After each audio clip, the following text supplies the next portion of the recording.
Assalamualaikum warahmatullahi wabarakatuh. Salam sehat, salam sukses, salam bahagia untuk seluruh sobat SR dan para pemirsa setia channel Sultan Rahmat Detektif Misteri Gaib dimanapun Anda berada. Selamat berjumpa kembali dengan kami di channel ini, dan kami akan terus berbagi pengetahuan tentang dunia metafisika. Dan pada kesempatan yang berbahagia ini, kami akan coba membahas tentang materi yang populer di masyarakat kita, dan ini menjadi salah satu misteri di masyarakat kita, ya, tentang mati suri. Mati suri ini memang sebuah peristiwa yang menjadi teka-teki dan memunculkan 1000 pertanyaan. Jadi mati suri ini merupakan istilah yang diberikan oleh masyarakat kita terhadap seseorang yang divonis sudah meninggal dunia, yang dianggap sudah wafat, kemudian dalam hitungan 1 jam, 2 jam, 3 jam, atau bahkan mungkin lebih, orang yang divonis sudah meninggal dunia ini hidup kembali. Dia bangkit kembali. Karena seperti kita ketahui bersama dalam dunia kedokteran, dalam dunia medis, jika seseorang tidak mengeluarkan hembusan napas dari hidungnya, kemudian detak jantungnya berhenti, kemudian detak nadinya berhenti, dan seluruh anggota tubuhnya tidak melakukan pergerakan dan aktivitas, maka orang ini dianggap sudah meninggal dunia dan divonis bahwa ruh yang bersemayam di dalam tubuh orang tersebut itu sudah pergi dalam jasadnya, maka disebut orang ini meninggal dunia. Nah, banyak cerita-cerita yang beredar di tengah masyarakat kita tentang orang yang pernah mengalami mati suri. Ada yang benar, ada yang juga bersifat dongengan belaka, takhayul, bohong. Nah, pernah di beberapa stasiun TV ini beberapa tahun yang silam ini menghadirkan sosok atau seseorang yang pernah mengalami mati suri, seorang wanita yang dia divonis sudah meninggal dunia, kemudian dalam hitungan beberapa jam dia hidup kembali. Nah, orang ini bercerita pengalaman ritual ketika mengalami mati suri. Dia didatangi dengan sosok yang berwarna putih bercahaya, tapi tidak ketahuan jenis kelaminnya, laki-laki atau perempuan, cuma sosoknya berupa cahaya. Nah, orang tersebut dalam cerita yang ditayangkan di salah satu stasiun televisi kita ini diperlihatkan bagaimana bentuk azab kubur.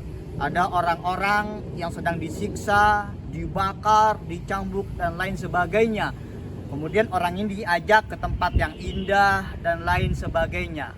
Bisa jadi cerita ini, pengalaman ini adalah benar adanya. Tapi juga ada cerita-cerita bohong yang banyak beredar di masyarakat kita tentang orang yang mati suri, yang dia divonis meninggal dunia, dikafanin, kemudian dikubur. Setelah 5 hari, 7 hari, bahkan sampai sebulan, orang ini hidup kembali, bangkit dari kubur. Ini merupakan sebuah kedustaan belaka, kebohongan publik.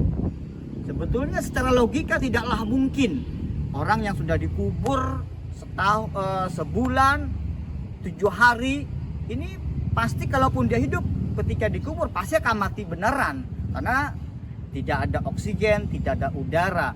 Kecuali kalau memang Allah menghendaki itu bisa terjadi. Tapi di zaman now, zaman sekarang itu sulit terjadi kembali.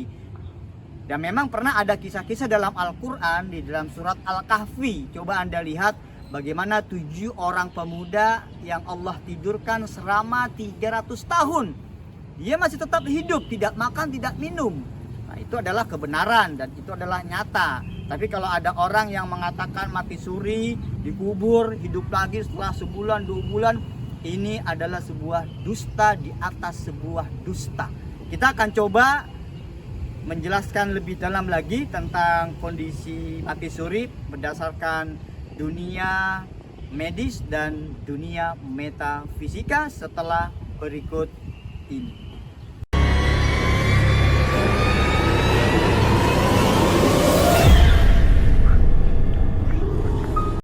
Sobat SR dan para pemirsa setia channel Sultan Rahmat Detektif Misteri Gaib, berjumpa kembali dengan kami dan kami akan melanjutkan pembahasan tentang mati suri.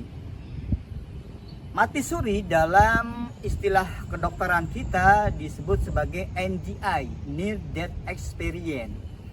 Nah, ada beberapa penelitian menurut dunia kedokteran kita yang disebut dengan mati suri atau penyebab dari mati suri ini banyak faktornya menurut dunia medis.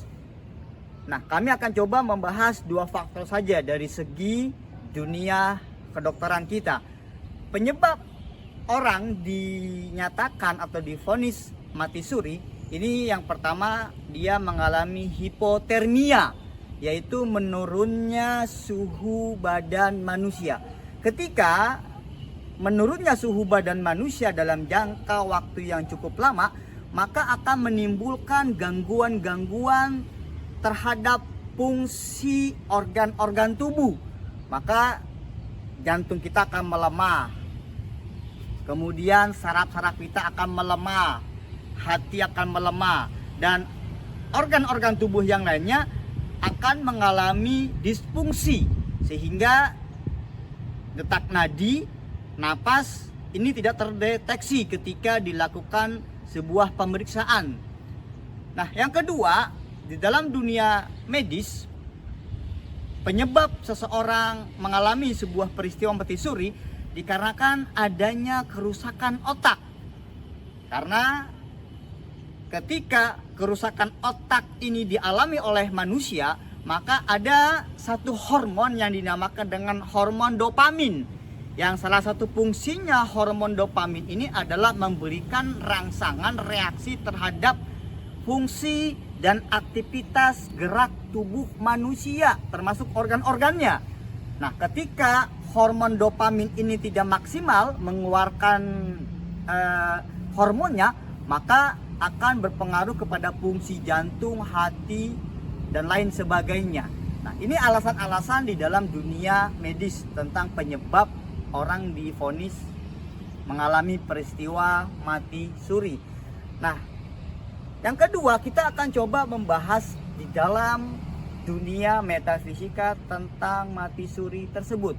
Menurut keterangan para ulama-ulama tasawuf, orang-orang ahli hikmah dan orang-orang yang sudah makomnya mencapai tingkat ma'rifat, bahwa manusia ini terdiri dari jasad dan ruh.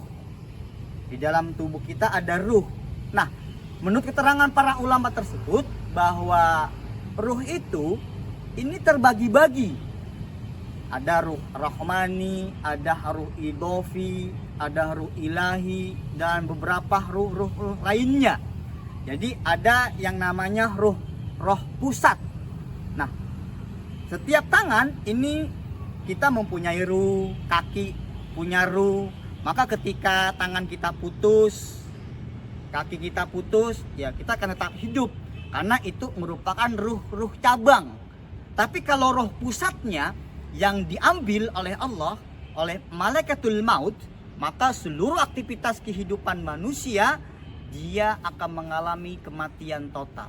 Bisa jadi orang-orang yang mengalami peristiwa mati suri adalah, yang pertama, dia bisa jadi ditentukan oleh Allah belum takdirnya meninggal dunia, sehingga dia bisa hidup kembali. Yang kedua, bisa jadi bahwa yang pergi di dalam ruh orang yang mengalami peristiwa mati suri ini adalah ruh-ruh cabang, bukan ruh pusatnya. Ketika dia pergi, maka nafasnya, detak jantungnya, nadinya, bahkan retina matanya ini mengalami disfungsi tidak normal seperti biasanya, maka dia divonis meninggal dunia. Padahal ruh cabangnya itu sedang pergi.